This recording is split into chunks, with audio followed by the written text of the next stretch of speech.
question that comes up frequently concerns Business Highway 51. I've been asked this one a few times in the past couple of weeks. Why did the city of Stevens Point ever accept from the state of Wisconsin the transfer of jurisdiction from Business Highway 51 from state control to city control back in 2005? The simple answer is we did not have a choice. Let me say that again. It was not optional.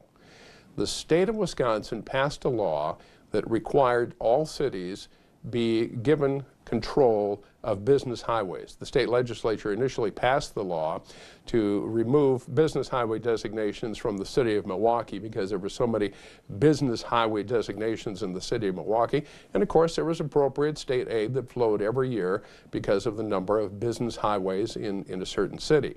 Well, recognizing they just couldn't have a law that affected Milwaukee, state lawmakers said, okay, we'll make that law affect every city in the state of Wisconsin. So the city of Stevens Point, like the city of Milwaukee, really had no choice but to accept the jurisdictional transfer.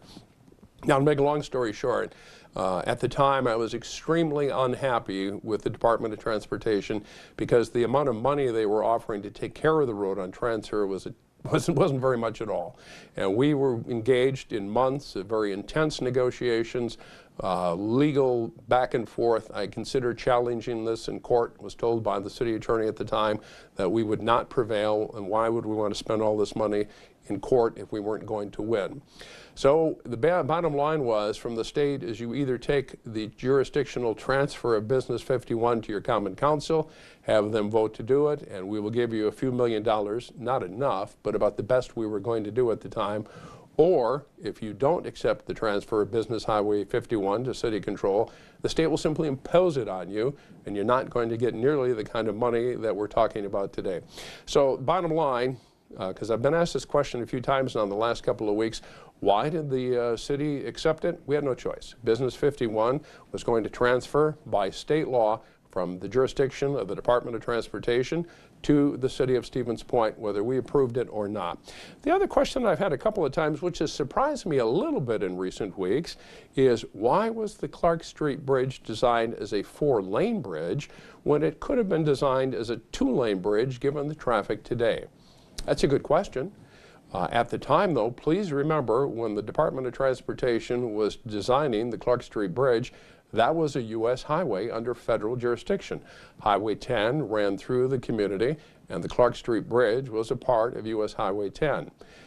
It was never an option for the city or the Wisconsin Department of Transportation to basically go with a 2-lane bridge. And I'm not sure how that story got started in the community, but there never was a project designed for the Clark Street Bridge that would have made it 2 lanes. It was only going to be 4 lanes. All the different concepts and designs that I saw, or the Director of Public Works at the time brought up here, were all 4 lanes because it was U.S. Highway 10, and actually was U.S. Highway 10 for a number of years after it was built. So those of you who are interested in why that wasn't a smaller bridge, that's the simple answer. A 2-lane Clark Street Bridge was never an option, although it might have been discussed between local and state officials because it was a federal highway at the time, 4 lanes. And if you think for a moment about that design down there, you'd understand why, and still today, at traffic counts, make it justifiable that it was 4 lanes.